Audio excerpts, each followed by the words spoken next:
Hello and welcome to the next installment of the Knightsbridge Trading Academy 10-part video series on the aspects of trading the foreign exchange market. In this video presentation, we're going to look at the very important subject of risk management and how to place a trade.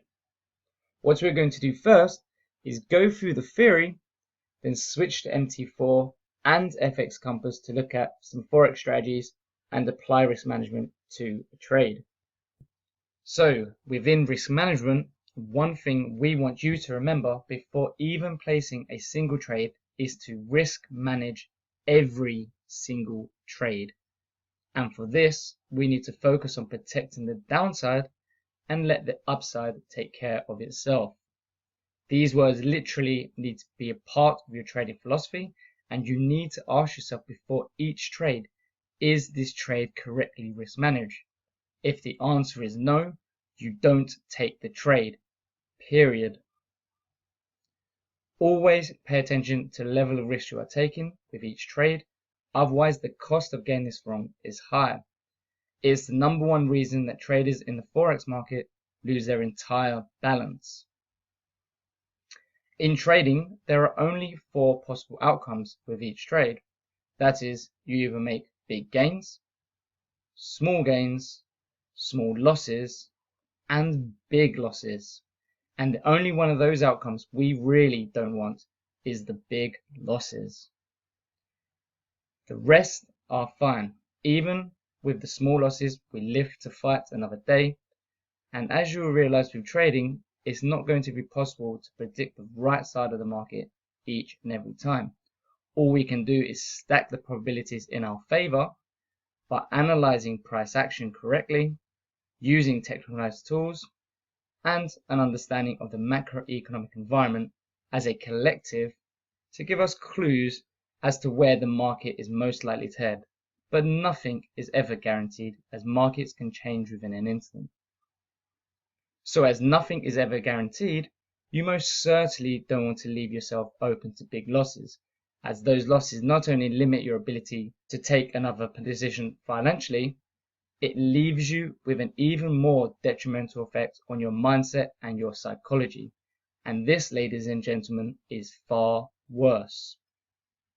You may not believe it yet, but having a clear and strong mindset to think logically about each and every trade you place is half the battle. If you take a big loss, there's a strong chance of you getting your egos and your emotions involved, and that's dangerous. As emotions run high, you have a greater chance of taking trades irrationally, chasing the market even though the market has told you it's changed, and this can lead to ever more losses and a worsening mindset. Or the losses could be big enough that you completely lose your confidence to trade, and you end up missing out on the big profit trades as you are too nervous to take a position that you analyze correctly. But due to your loss of confidence, you hesitate and miss the opportunity completely. You are essentially left paralyzed, and most people think this won't happen to them, but it happens countless numbers of times in the market to those who forget the risk management is an imperative part of your success as a trader. One of the main ways we can protect ourselves from big losses is to attach a stop loss order to every trade we place. A stop loss is there to limit our loss and preserve our capital. We will learn how to apply stop losses in MT4 a little later, but first let's dip into the subject of risk management a little more. So before we attach a stop loss order to a trade, it's important to understand how much capital we can afford to risk per trade. And there are only 2 main rules for this, which aren't negotiable, and breaking them puts you in the category of the 95% of losing traders out there. So rule 1, do not risk more than 1 or 2% of your total equity on a single trade. So if I had a £10,000 trading account, 1% of the account is £100, meaning the maximum I can risk losing per trade is £100. And rule 2, Your expected return for the risk must be at least 2% of your equity if you have a 1% risk on that trade. In other words, expected return must be at least double that of your risk, or as a ratio, for every 1 part of risk, we need to aim for at least 2-part return, and ideally 3 times the return. So in the example of the £10,000 equity account, we need to have a high probability trade that shows for £100 we risk, we can make a potential £200 as a minimum. A high probability trade takes into account the price action, technical analysis concepts, and the macroeconomic environment, making sure an estimation that the market has a strong potential to move in a particular direction that will allow us to risk maximum 1% for an expected minimum return of 2% on our capital. So if you make your focus on protecting the downside and look at each trade as a process whereby you have all relevant tools, so technical and fundamental, that indicate that the market is likely to head in a certain direction, but with the attitude that if you take the trade, it can only be a small loss which risks no more than 1 or 2%, then that's the correct way to approach each trading idea. It's about the quality of our trades and not the quantity. So if your trading ideas risk more than 1 or 2% and or the expected return is not at least double the expected risk, then do not take the trade. I can't emphasize that enough. So what I've done is I've created a spreadsheet simulating 20 trades with varying numbers of winning trades and varying numbers of losing trades. And we can see how the principle actually works in your favor.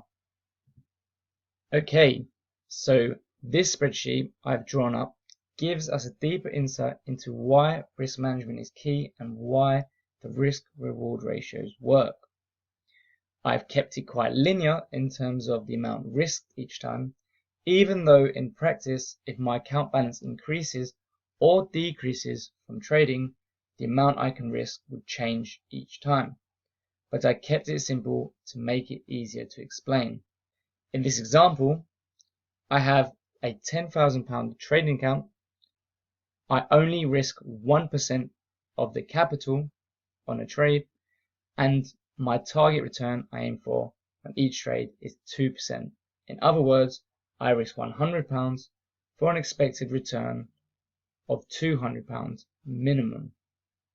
And in each row of the table is the simulation of 20 trades. The column on the far left shows the number of trades that hit my stop loss and the number of trades that hit my take profit from a total of 20 trades. You will notice from the first row of the table, it shows if all 20 trades I take hit their take profit and no trade is stopped out, I would earn a maximum of £4,000. And the very last row shows if I do 20 trades and every single trade I take hits the stop loss, I lose £2,000. So already we can see that even if things go dreadfully wrong and all 20 trades hit stop losses, we would lose 2k, but still have £8,000 in the account balance remaining, which is enough to make a comeback from. However, what's most interesting is how many trades I can afford to get wrong before I turn a profit. And if you look at the blue arrow on the Excel spreadsheet, it shows I can afford 13 of my 20 trades, which is the majority, to hit their stop loss, and I still turn a profit. And that's great news. And the news gets better if you seek out higher reward ratios to risk. The other bonus that comes with taking small risk with at least twice the expected upside return is that you are going to be less nervous when you have a live position on than if you had a position where 20% of your equity was on the line. This composure is important as you are less likely to make irrational decisions which can occur with larger risk positions.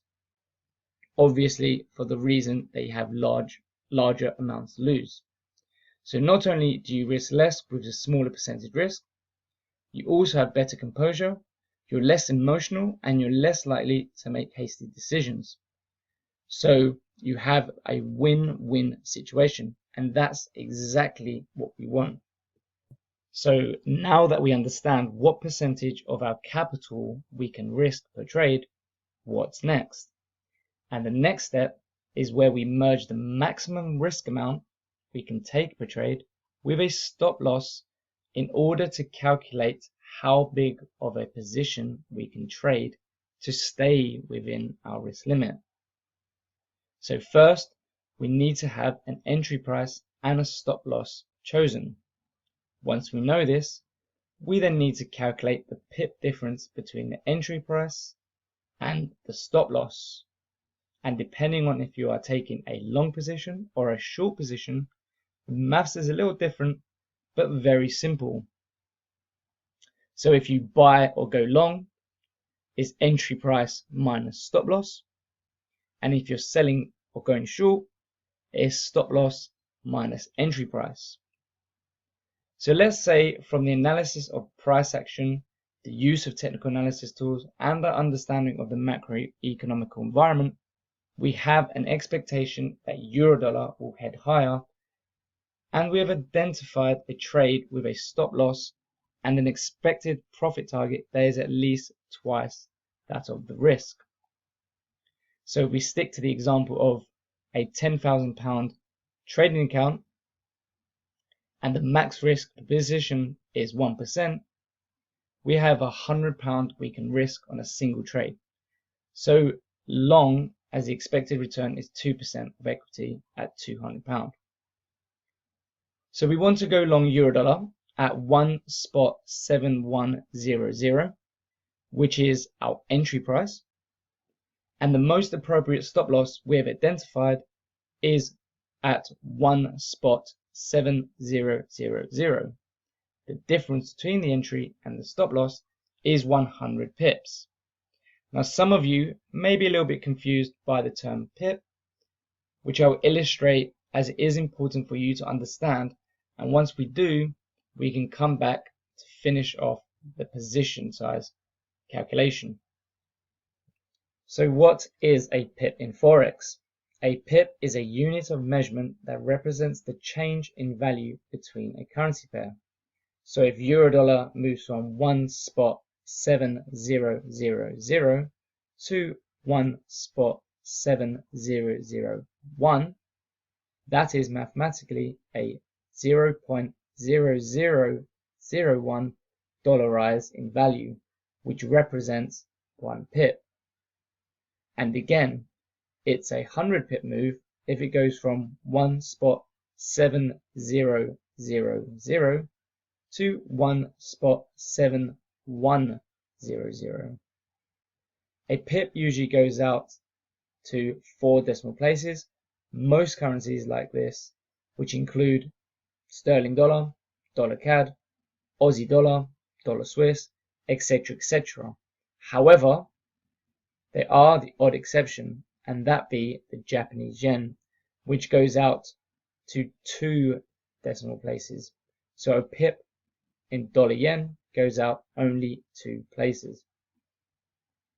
Now on the right, I wanted to point out that there are brokers that quote currency pairs beyond the standard 4 and 2 decimal places and quote to 5 and 3 decimal places. These are fractional pips called pipettes. As you can see from the screenshot of my MetaTrader platform on the right, the quotes go out to 5 decimal places. And as you can also see, dollar yen, the pip goes out to 2 pip decimals, followed by the pipette as the 3rd decimal. So hopefully that's put a little bit of light on what a pip is. But before we move on, the final thing worth understanding about a pip is that the value of a pip is dependent on the counter currency. So in the example of euro-dollar, the counter currency is dollars. Or if we think dollar yen, then the counter currency is yen. So if we take the dollar yen example, and it goes from 114.50 to 114.55, it's increased in value by 0.05 yen. Notice it's yen, not dollars or sterling. And this is important to understand, as when we go back to finish off the trade position size, we may need to do a further calculation to calculate how much risk that is if our account balance is not in yen. But the good news is you do not need to worry, as there are online calculators that do most of the work for us. So coming back now, if you remember, before we left to talk about what a pip is, we had calculated in a trade example that the difference between our stop and our entry was 100 pips. So now, to keep things as simple as possible, we can use the online position size calculator to work out the max position size we can trade to stay within our risk limit, using the example we've spoken about earlier. So this is the babypips.com website, and on this site there are a number of useful tools we can use to aid us in our foreign exchange trading. One particular example of this is the position size calculator, and with a few values we can find out the maximum position size we can take according to our risk parameters. So I'm just going to scroll down here and look at, there we are. So if you remember from our example, we had a £10,000 sterling account. So few things we can change is that to sterling, the account balance to 10,000, the risk percentage was 1, the stop loss from my entry was 100 pips away, and the currency pair we were trading was euro dollar.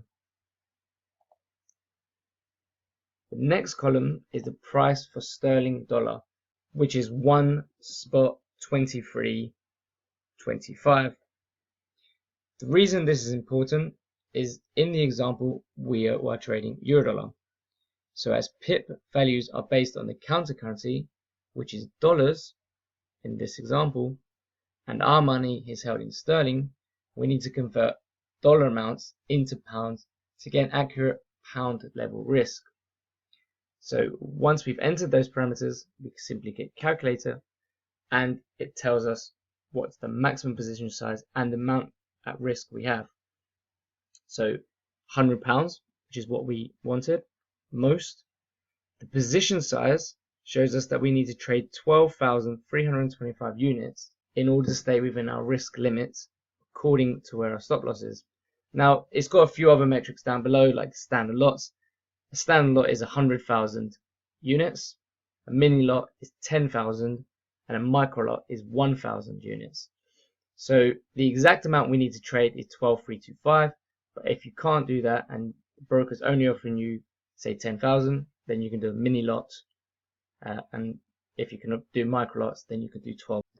So in summary, if we buy euro dollar at 1 spot 7100 with a stop at 1 spot 7000, 100 pips, and we buy 12,325 units exactly, we know that we have taken the correct 1% risk for the trade.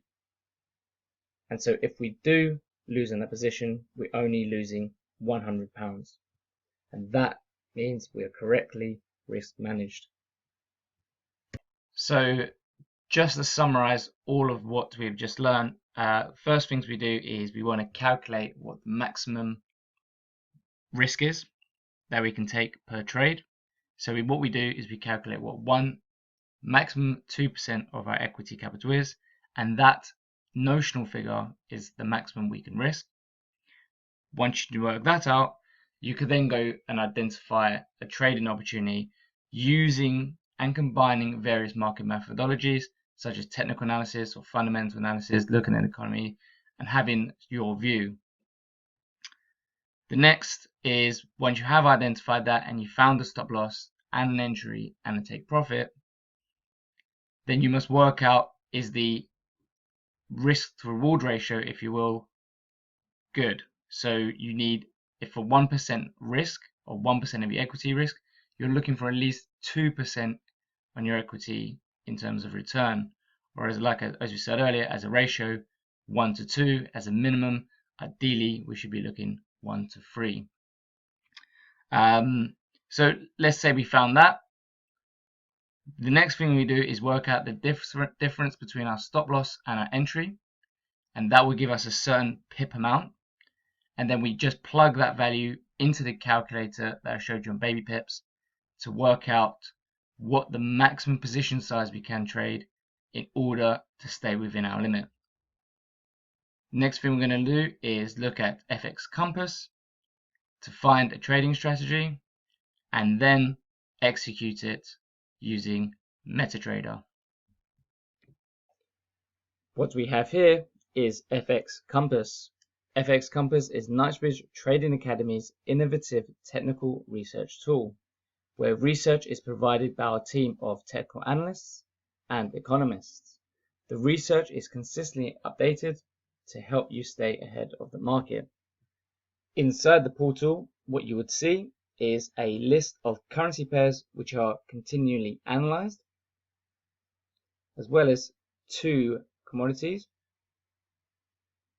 And the way it's done is you have the chart with a technical indicator and various bits of analysis, and a list of key support and resistance levels, which are also listed here too.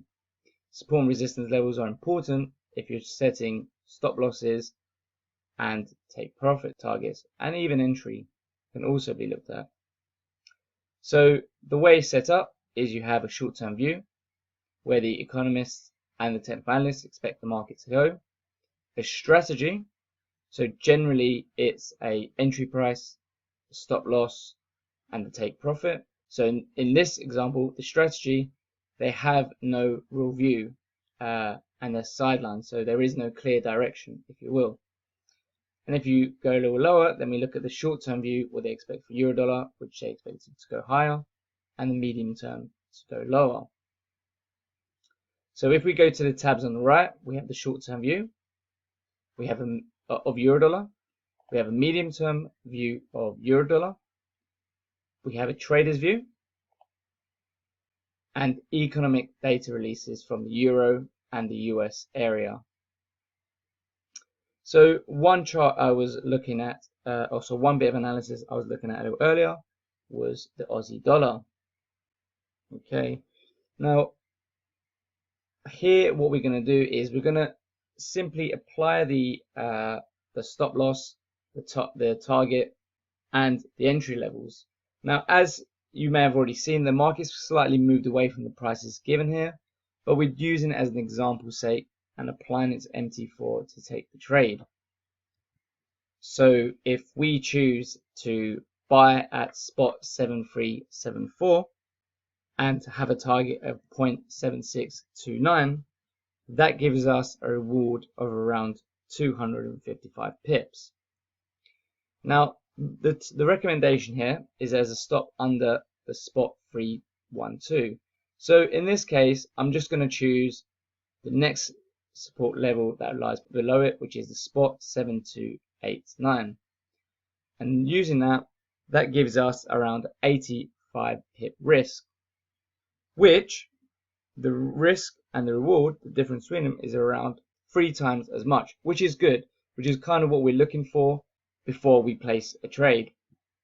So I'm going to switch to MT4 and just put this strategy into an order. So now that we've identified a entry, a stop, and a target, and taken into the principles of risk management, we can learn to place a trade using the MT4 platform. But before we do that, we need to work out the maximum position size we can take to stay within our 1% max risk limit. So what I'm going to do is quickly switch to the FX position calculator and then work them values out. So in the position size calculator window, we just enter the variables we already know. So we know our account is in sterling, as we can see in the balance. Our account balance in this case is 99732. Our risk percentage is 1%. Our stop loss in pips, which we calculated earlier, was 85 pips. The currency pair we're trading is Aussie dollar. And now we need a price for sterling dollar. And the price for sterling dollar is 1.2378.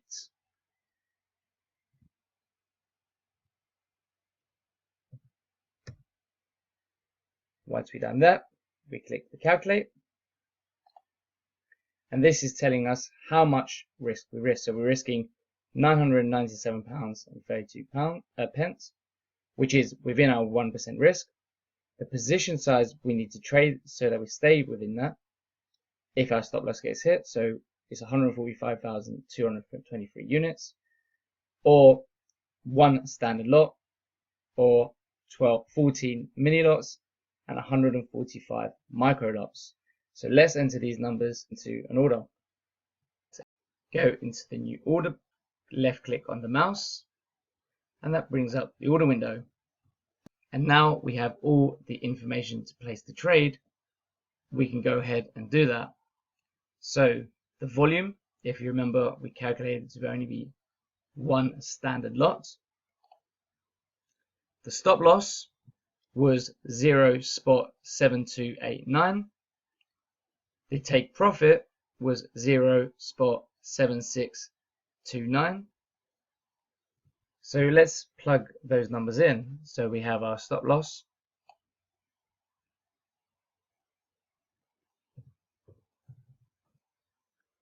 our take profit,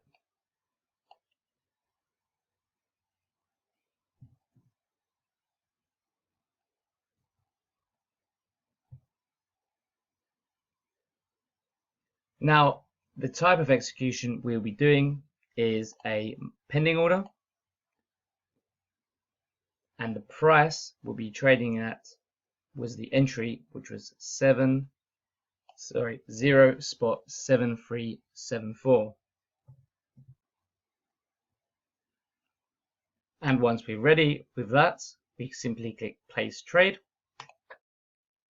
and you will see a dash lines. The green is going to be our entry, and you can see the buy limit, the stop loss SL, and the take profit red line here as well.